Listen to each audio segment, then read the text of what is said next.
Greetings, everybody. Losing my voice a little bit here. Yeah, this video will go over the Chapter 7 Lecture Notes Part 3, which deals with power. And hopefully keep this video very short. We don't do a whole lot with power. The standard example we do is what I call the energy efficient light bulb example. The actual real life application of power. Well, what is power? Well, it's simply the rate that work or energy is done. So power is work over time, or equivalently power is equal to energy over time. So P, we use an uppercase P to indicate power, and P is W over T, work over time, or P is equal to E over T, energy over time. Now, the MKS units of power are, remember, work and energy are in joules.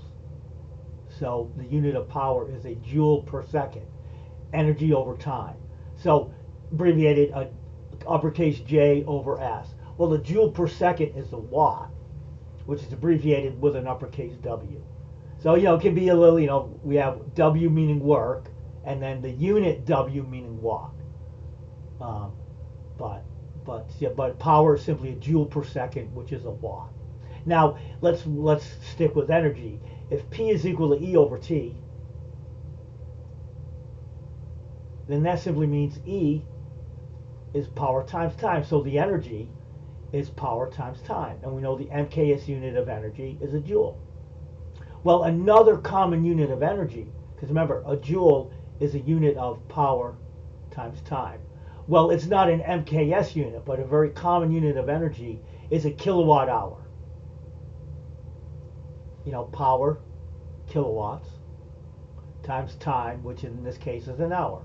And abbreviated, kW times an hour.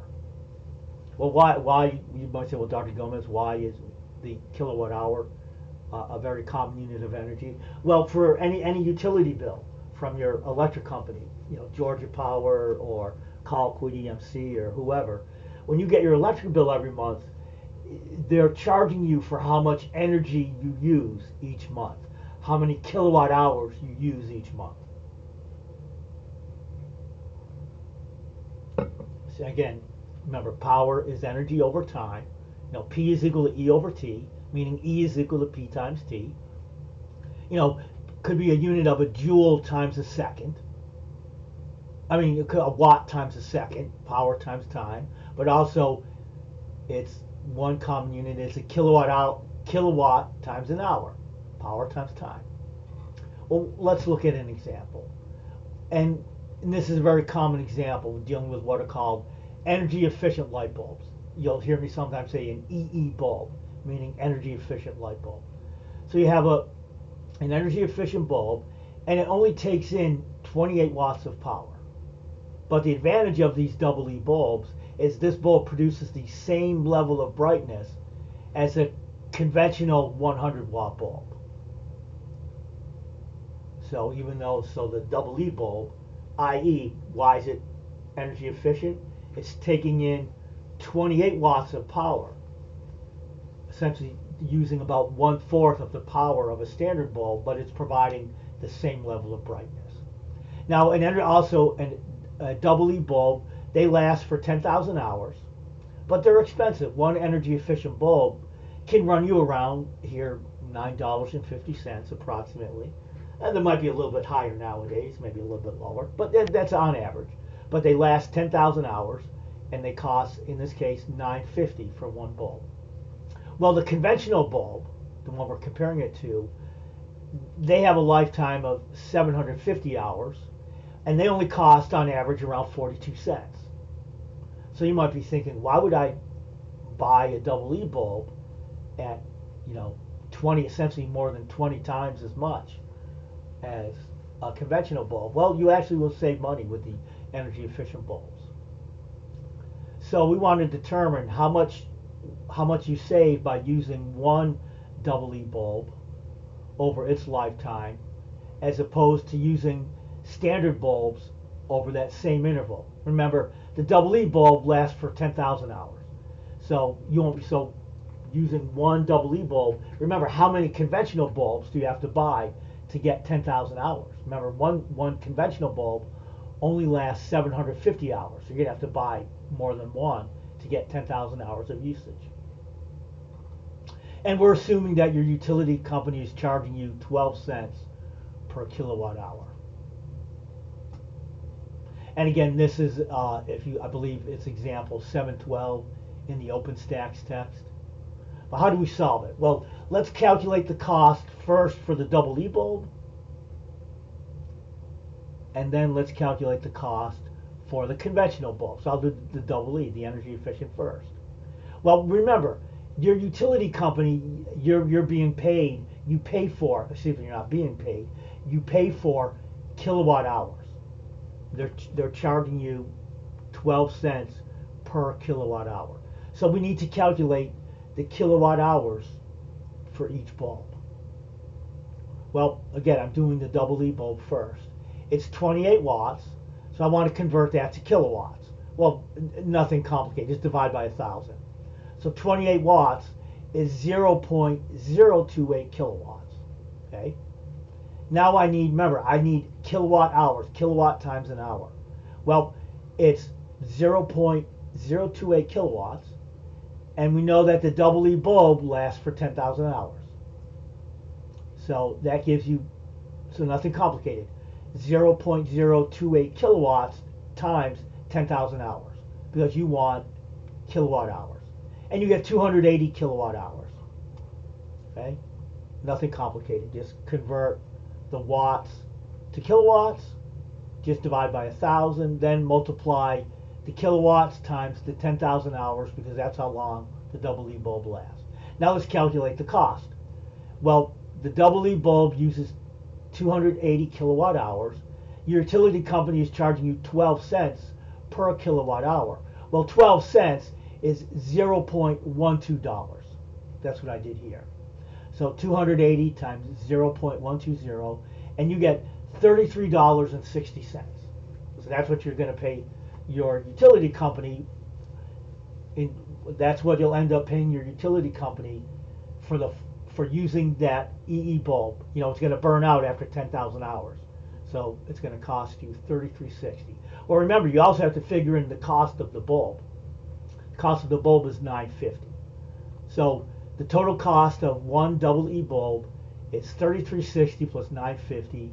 That's $43.10. Wow. And 10,000 hours is more than a year. Okay, now let's look at the cost of the conventional bulb, the standard bulb. Well, first, remember, you get 10,000 hours for the double E bulb. You get 750 hours for the standard bulb. So you need to figure out first how many standard bulbs do you need to purchase. So it's simply 10,000 divided by 750, which is you need to buy 13.3 standard bulbs for every one energy saving bulb. Well, you can't buy a third 0.3 of a bulb. So you're going to have to buy, to get that full 10,000 hours, you're going to have to buy that 14th bulb. So you got to buy 14 standard bulbs for every one energy saving bulb. Okay, kilowatt hours. Well, remember the standard bulb operates at 100 watts. So again, 100 watts converts to kilowatts. 100 watts is 0.100 kilowatts. Step 2, kilowatt hours. Remember, we're comparing the cost for the lifetime of one double E bulb. So in other words, 10,000 hours. What is the one double E bulb costing us for 10,000 hours, and what are the 14 standard bulbs costing us for the same 10,000 hours? So 0.100 kilowatts, then multiply that times the hours, 0.100 kilowatts times 10,000 hours, and that gives you 1,000 kilowatt hours. Now calculate the cost. 1,000 kilowatt hours times the rate of 12 cents per kilowatt hour. Well, that gives you $120 already, way more. Then 14 standard bulbs at 42 cents each. So 14 bulbs at 42 cents each will cost you another $5.88. So the total cost for the standard bulb over that same 10,000 hours is $125.88. So what do you save? Well, just take the difference. 125.88 for the standard minus 43.10 for the double E. Using the double E, you'll save, for 10,000 hours, you'll save $82.78. So you definitely want to buy the energy efficient bulbs. Let me just pause this and calculate exactly, 10,000 hours. How many, how long is that in like days and years? Yeah, so 10,000 hours, just to give you some perspective, 10,000 hours is 1 year and 51 days. So like 13 months, almost not quite 14 months. So in just under 14 months, so in a little over a year, you're going to save 82.78. So that's not trivial. In 10 years, buying double E bulbs in 10 years, you save almost $830. So it's not insignificant. If you only save like $2 or $3 a year, or $2 or $3 every 13 months or so, it might not be worth it. But a savings of almost $83 in a little over a year, it's not trivial. Well, let me go ahead and save this video and get it posted.